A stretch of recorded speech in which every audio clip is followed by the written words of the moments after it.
Hey there, Hallmark Hot Takers, and welcome back to another episode of Hallmark Hot Takes with Heidi and Jason. Tonight, we are going to review the latest movie, A Timeless Christmas, starring Erin Cahill and Ryan Paevey. So, what happens when a businessman from 1903 gets sent to 2020? And poor bastard. It's hard to It's 2020. Of all the years he goes through. But don't worry, in Hallmark land, there's no COVID, so it's totally fine. But anyhow, we're going to review this movie, and it's going to be great. 5 candy canes on the line for each one of us, yes, based on our ratings for a total of 10 candy canes. All right, stay tuned for the recap. Okay, so A Timeless Christmas. Let's do a sort of brief recap of this movie. So it is a time travel movie, which Hallmark has done before. They did one with Candace Cameron Bure. So what happens is Charles Whitley is a businessman and millionaire in 1903 who, with the help of a magic clock that he buys for a fiance he doesn't really like, transports himself to 2020 in the midst of his mansion that is now a museum. Yes, it's run by the Whitley city. Museum. Yep. That is run, right, it's owned by the city. And there, Charles wakes up to find himself in the midst of a reenactment of what he finds out was his mysterious disappearance back in 1903. He disappeared. Nobody know where he went. So it's like the big mystery of, what town are we in? It was, I don't know, some town, something Creek. Schitt's Creek. No. But probably filmed in Canada. Okay, so where were we? So there we meet Megan, who is the museum director and an actor in the reenactment. And she, of course, meets Charles, who is insisting that he is the real Charles Whitley. And she's like, well, obviously that's not, you're crazy. So they actually call a sheriff on him. And finally, he tells Megan, hey, if you look under the floorboard in my office, there's proof that I am who I say I am, because he hid something there. So she goes and finds it, and she realizes this guy really is Charles Whitney, but they don't know how to get him back to his time. So he just kind of stays there, and they, you know, do usual thing, right? The usual tropes of him being out of time. There's the interweb and mobile telephones and horseless carriages. Such things as that. And then like halfway through the movie, they start to care that he might want to go back to his time. So they start looking for this clock that got him there. And he said, oh, he remembers that he made a wish, or not a wish. He wound the clock on a Christmas moon. Which is a second full moon in December. Yes. And the clock had this inscription on it, if something about true love, if you wind the clock at a Christmas moon, you'll find your true love. So that's what he did. He got transported, boom. So, you know, as they're trying to figure this out, they're starting to fall for each other, and he's becoming more or less comfortable, but he really wants to get back to his time because he had a fiance, Finds out his fiance, after his disappearance, married his business rival. Who was a known cad at the time, only to find out that he wasn't. And the fiance actually went on to be very happy with this fellow. So Charles, you know, just rethinks his whole thing. At the end of the movie, they find the clock that can transport him back, but... Back to the future. No, back to the past. But he's sure. No, he's not going back to the future. He's not Marty McFly. That'd be better. It would be better. But it's not. So he dismantles the clock because he said he found his true love, and that's why it took him here.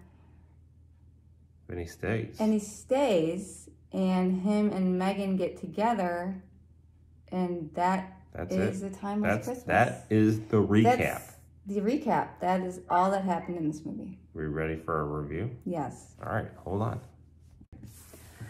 Okay, so let's talk about ratings. So I'm going to talk about a couple of the things I liked. So at the one point, he gets taken in by the sheriff because they think he's like a crazy nutbag. And I just thought that scene was cute because he was really trying to be like really honest about who he was, and the sheriff was just, you know, like flabbergasted. And I just thought that was kind of funny. And then I liked his speech at the end. Charles gave a speech at the end of the movie. There was this big Christmas party at the mansion. The Whitley Mansion has a Christmas party every year. And, you know, Charles, throughout the movie, was playing his part as Charles Whitley because he had to, because otherwise nobody would know where this guy came from. So they had to pretend that he was like a bit actor in their thing. And so he gave this nice speech at the end, which was just about, you know, not living in the past and instead, and not, or the future, but living in the present and being thankful for what you have. That was nice. And I really liked that throughout the whole movie, the museum people really kept hawking the gift shop. I really thought that was very interesting. We never got to see the gift shop. You didn't get to see the gift shop. So I didn't know but what every was time there. something like went sideways, it was like, oh, well, let's just take the guests and you can check out all of the things in the gift shop. And but what would have been there? Like t-shirts, mugs, like I don't the know. Whitley Mansion? Like some fountain pens? Maybe. I don't know. But anyhow, everything else about this movie that I disliked, that was, you know what would have been amazing? No, hold on. You know what would have been amazing at the gift shop? The clock. Well, I didn't know the clock existed. I know, but that would be amazing. It was a beautiful clock.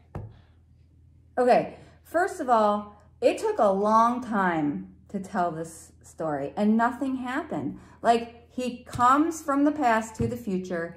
He meets Megan, whose name, thankfully, is not Jessica, Jess, or any form of Jess, so that's good. They talk about their past, how he doesn't really love his fiance. She got dumped by her boyfriend, boo-hoo. Nothing really happens. And it takes halfway through the movie before he's like, oh, yeah, well, I should really start investigating how the hell I'm going to get back to my own timeline. And I just was annoyed by that because I'm like, this is like a pressing issue. Finally, they start investigating it. And, you know, they get this, they find the clock and everything, but it took a long time. They just talk a lot. A lot. Another thing I didn't like is Charles is talking about, you know, all the electric lighting and how impressive it is all around the town. And Megan's like, oh, well, most of it's solar powered. Right. I'm sure it is. I'm sure it is. And then, like, he stays at the end, which... What did you expect him I mean, to do? I expected him to stay, but... He used the clock to find love. I didn't like it. I just wanted him to go back because I thought... And his reason for going back is if he went back, he would have ruined his fiance's life, who found another love after he left. And I'm like, well, you could have just broke up with her. Yeah, I mean... Not that easy back in 1903. Whatever. And then... What else do I have on my notes? Oh, this is actually something that was hilarious. So they go to Megan's parents' house. They have this big Christmas party. And she has this big family. And they're doing this thing where they're trying to take a fishing rod and put something on the top of the tree, and whoever wins gets a prize or something. So the brother's trying to do it, and he can't do it. So he goes, and he turns around, and he goes, hey, yeah, my sister's friend, it's your turn. Like, he didn't even know the name. Like, he didn't even know his sister's friend's name. He just said, hey, my sister's friend, it's your turn. And I thought that was hilarious. Kind of a jerk move. On the whole, this was not... It was not a good movie. But how many? But it was. Can you translate not a good movie into candy I can, canes? and I will. I am giving this movie. I'm giving this movie props because I liked Ryan Pavey. I actually thought he played the part really well. And the female lead was okay, but I am giving it 1.5 candy canes. 1.5 candy canes. It was. That was the lowest one you've given. No. Well, last time I gave a pity candy cane for Christmas Sweater Man, and I don't want to do that again. Don't do that again. All right. So, my review. Okay. Time travel. Love time travel. But there were no time travel tropes. It was disappointing. Okay. All right. But it was time travel. It was a clock. I called it like a couple minutes before it started. I bet it's a clock. It did have a little bit, like, this is good stuff. It had a little Scroogey feel to it, you know, I like that. Like, you know, A little bit of like Rockefeller, Carnegie, little feel okay, of that. I kind of like that. Yeah. You know, that was kind of neat. And I agree. I liked him. I thought he played a really good He was job. the only good thing about this movie. Like, props. What's his name? Ryan Pavey. Love him. Great guy. Great guy. Put him in all the movies. Put in all the movies. So my cons. It took 7 hours to talk through before he realized he should probably think about going back to his time. Yeah. Like it was not even like... It was awful. Concern. And then you had the classic Christmas gift. They're at some shop and she looks at a necklace and he's like, no, I'm gonna buy that for her for Christmas. And guess what? He does. So anytime they're in one of these movies and they go somewhere and they see something that they like, you can guarantee they're buying it for them for Christmas. Even if they're just picking it up to look at it. Right. Again, so if you're doing that, if you're in a movie, be careful. Make sure you only pick up the thing that you really want. Right. Because you'll get it. Right. So if you're like picking it up to look at the price tag, be careful. So then the classic ladder fall. The ladder fall, right? Like she's on the ladder. I'm like, she's going to fall and he's going to catch her. Like it's going to happen. And then the rival marries the fiance. We saw that coming. But for some reason, she doesn't tell him. Like the whole part, like she knows this happens, right? But like she doesn't tell him. So she has a PhD and she studied Charles for her dissertation. So Megan knows all about his life and just decided to keep that from him. Like as soon as she was gonna find out, like he wasn't gonna flip out. Like that would be bad. I also had that solar powered crap. I don't think we did a good job recapping this one. I'll tell you why not. Because I gave it one candy cane. I gave it one candy cane. This is a garbage movie. Time travel. You screwed up time travel, Hallmark. It just. So what is that? 2.5? Wait, is that 2.5 candy canes for this? How the hell is he going to live in 2020? He doesn't have any paper. He's no ID. He has no money. How's he going to get paid? They're like, Megan's like, oh, well, you can work at the museum. You know, your fortune's gone, so you'll need the money. How the hell is he going to get a paycheck? Yeah, he doesn't have a job or a social security number or not a job, an ID. Like let's. How does this work? You can't be, what was his name? Charles, what was his last Garland. name? Yeah. Oh, no. That was his fake name. No, what was his real name? Charles Winter? Whitley. So it's 2020. Like, no one's coming to your mansion. He doesn't have any masks. It's over. 2.5 candy canes for this crap movie. Why are you talking about masks? It's 2020. He didn't bring a mask. No. There's no COVID in Hallmark.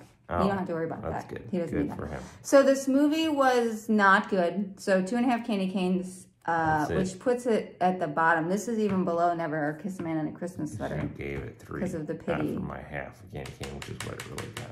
So all right, not a good movie. Stay tuned for previews. Yes. So what's up next, Hyde? Well, okay. So starting this weekend is Hallmark's Thanksgiving week Christmas. So this starts a bonanza of 9 movies in a row, one every day for 9 days. So the first one up for Saturday is A Nashville Christmas. So we will be reviewing that. And after this scathing review, I really hope that Nashville Christmas brings it. I'm excited about it. It's gotta get better from here. It's going to, but 9 in a row. It's gonna be intense. You should all pray for us. A lot of watching movies, recording movies, and editing movies, and posting movies. But we never need to edit because we're perfect. No, it's true. So, and it's your birthday today. Happy birthday. Thank you. All right. Okay. Bye.